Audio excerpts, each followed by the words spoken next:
Luzira, the different types of Luzira. I've been to Nakasongola, been to Moroto, I've been to some of these prisons, and I have been well treated wherever I have gone. And I am grateful to the prison's officers who look after us well. The only thing I complain about is that every effort is done to isolate me while in prison, so that I don't interact with other prisoners. In fact, I more or less become a prisoner within the prison. And if a prisoner somehow manages to sneak through and get to me, they are also put under prison, within the prison. For example, there was another activist, Boembo Habib, whom I found there. He was very excited, of course, to learn that I had come, so he came to greet me and was seen with me. That was before they imposed the strict cordon around me.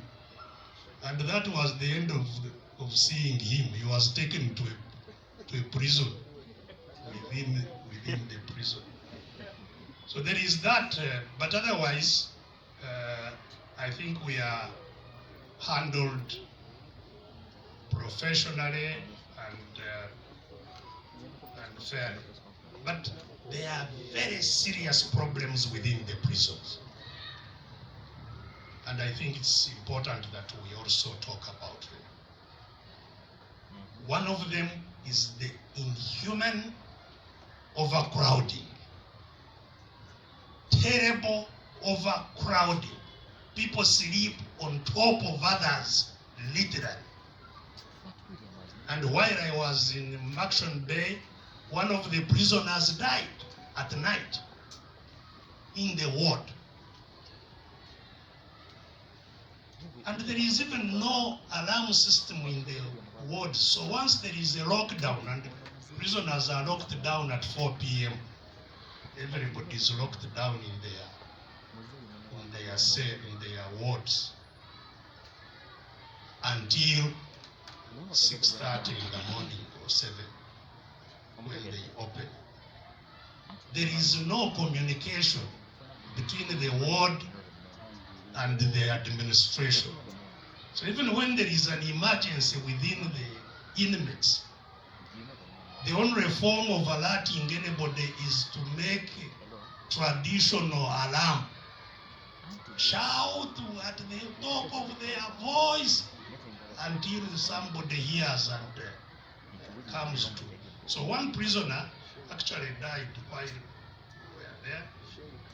This overcrowding is, a lot of it could be avoided.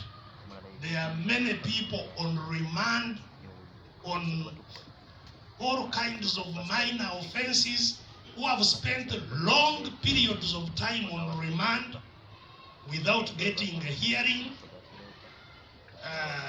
including political prisoners. There are many political prisoners.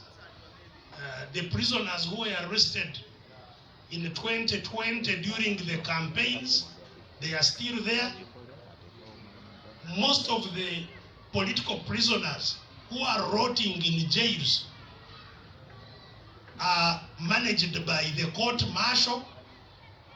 The military court martial is the vehicle that is being used or abused to incarcerate citizens, ordinary citizens who have never had anything to do with the military, who have not been arrested with guns or anything, but simply because they are political opposed to the regime, they are grabbed, taken to the military court martial, remanded. Many are still there. Those who were arrested in 2020, they are still in no trial, nothing, under the military court martial.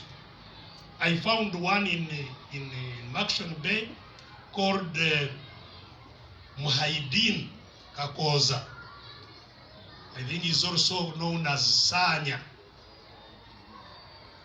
He's been there since 2020, charged on the same file with 30 others in the court martial.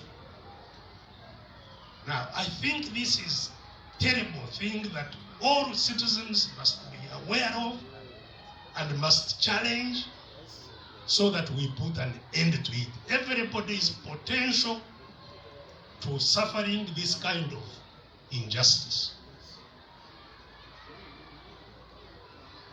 And maybe lastly on this point is prison, using remand prisoners for labor. A remand prisoner is an innocent person under the law. They must be presumed innocent. They are only being held so that they can be availed to court whenever they are needed for trial. In other words, they should live as free, as normal a life as any other citizen. The duty of the prison is only to ensure that they come to court. But otherwise, they should even leave phones with them and all other things that they need. There is no reason why they shouldn't. They are ordinary people whom somebody simply has alleged something. But prisoners, and that's why, so even putting on prison uniform should be optional for remand. But as soon as you land, even if it's at night, they must put you in the yellow uniform. You know? But more importantly, using these remand people as labor. Forced labor. While I was in prison, a prison's truck carrying prisoners going to work on people's farms, because people rent prisoners to go and work on their farms. A prison's truck that was carrying prisoners to go and work on their farm got an accident, and 5 prisoners died, including remand prisoners. This is utterly criminal. So to vacate that point, I think it is important, and maybe our legal people should consider how to advance it. We know that all state institutions are captive. But I think even without the junta, without rule of a junta, it's important to have a prisons inspection commission, some independent body, like we have an inspectorate of government